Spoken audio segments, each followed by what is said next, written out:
What emotion comes to mind when you think about the choices that we have in the election? We got crap for choices. Yeah. For Trump, what's your main thought? His morals.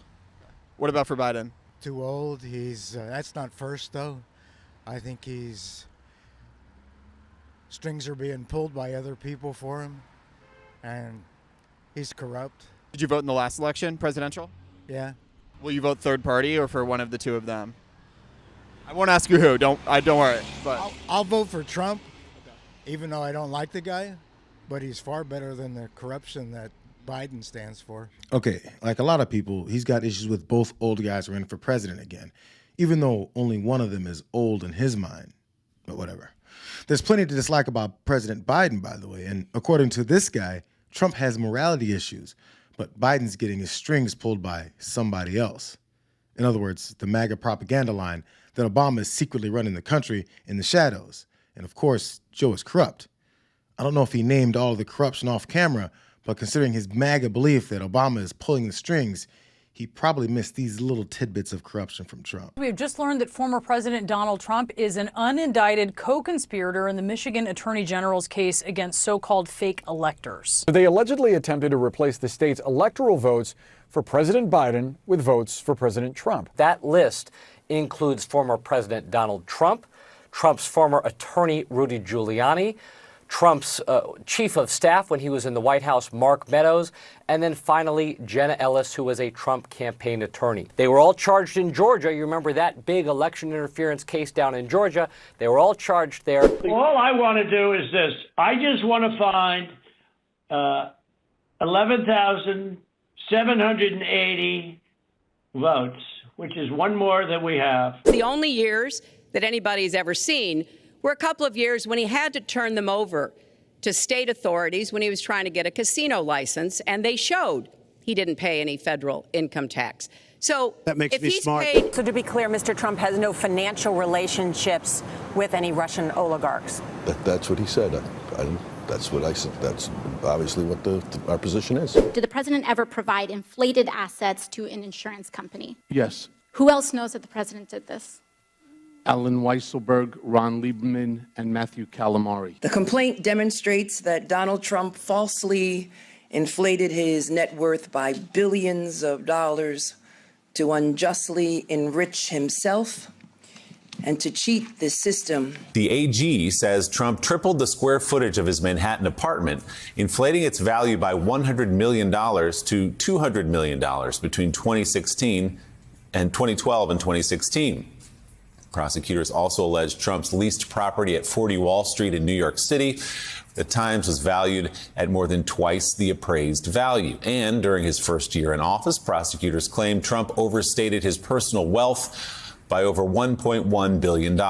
Do you know, to your knowledge, was the president interested in reducing his local real estate bills, tax bills? Yes. And how did he do that? What you do is you deflate the value of the asset, and then you put in a request to the tax department for a deduction. The argument on immunity is very important. The president has to have immunity. This has nothing to do with me.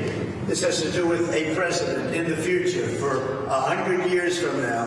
If you don't have immunity, you're not going to do anything. You're going to become a ceremonial president. But you're not going to do anything if you don't have immunity, because otherwise you're going to be prosecuted after you leave office. That's only the tip of the iceberg when it comes to Trump's corruption. So you'd have to ignore what we've all seen and heard for years about him, or avoid finding out to preserve the idea that he isn't corrupt. But there are some signs that some Republican voters are aware. Biden took more than 90% of the Democratic vote in Pennsylvania's closed primary. But the surprise of the night came from the GOP race. There were still more than 100,000 voters casting their ballots for former candidate Nikki Haley. Now, you might remember she suspended her campaign last month after ballots had been printed. For a candidate that suspended their campaign over a month ago, still receiving over 155,000 votes, is telling that people are getting tired of Trump's one-man show outside of courtrooms. Nikki Haley notices it and is still keeping her eye on the race. I don't think that a president should be immune from anything. I think that the president has to live under laws too. And he's asking for things that no other president's ever asked for. So I hope the Supreme Court rules quickly. Do you mean that you would like to see this case go to trial before Election Day if Trump is the nominee so that voters know the outcome of this case? I think voters are going to want to know what they're walking into. And if they're walking into a president who's still going to have to be in court, or if they're walking into a presidency where he can get rid of a court case, voters are going to want to know that. But since Haley only has positive signs for a candidate that's already dropped out working for her, she has no chance, as his litany of cases won't be wrapped up in time. Now, Trump and his people have already pointed out that they really don't care about appealing to the Haley faithful, especially since he has no plans of representing the Americans that do support him once he gets his throne in the White House that he expects to get. But Biden might be in need of a couple of these voters. Brain. I call her bird brain. Nikki Haley has made an unholy alliance with rhinos, never Trumpers, Americans for no prosperity. She was sitting there like, she's gone crazy. She's a very angry person. She is not presidential timber. I don't need votes. We have all the votes we need. She's gone haywire. There aren't that many never Trumpers anymore. How do you bring these Nikki Haley voters back into the tent? I'm not sure we need too many. I guess it's worth a try, since polls still show Biden trailing Trump despite his propensity to break the law and blame anyone else for it. And oddly, the ridiculous discussions about Republican endorsements and the fact that Haley still hasn't lived up to their weird pledge to back the nominee, no matter how disqualifying his actions are, that might be bugging the Trump camp more than they're letting on. But clearly Trump has still got a Nikki Haley problem. Why hasn't Haley come out and actually endorsed Trump yet? I would disagree with you on that, Rob. I don't think there's a alleged Nikki Haley problem. Again, a lot of these votes... I'm just basing that on what we saw in Pennsylvania. 17% is a significant percentage of the vote in Pennsylvania for Nikki Haley. But there are millions and millions of people, more than 100 million people, who will vote on November the 5th, and they will determine the election. And there's 6 months to go. Yeah. And there's a great case to be made about why they should vote for Donald Trump over Joe Biden. And the story that the media, unfortunately, is not covering is that uncontested vote in Pennsylvania. The fact that Joe Biden's base is the one that is actually very fractured. You see these Palestinian protests erupting on college campuses across the country. Caroline, right now, just quickly, would Trump accept... Because 80,000 votes is what decided Biden and Trump in Pennsylvania in 2020. It was 46,000 with Hillary Clinton in 2016. Would Trump accept the Haley endorsement? Just about 15 seconds. I'll let the president speak on that himself. But our team is focused on bringing in voters of all stripes. So the question is, do the 155,000 anti-Trump votes from Pennsylvania mean enough to translate into tons of votes against the guy that badly explains away the things that make him unfit? The guy that now regularly complains about the same legal process being unfair to him that he praises when it catches up to people that he considers criminals.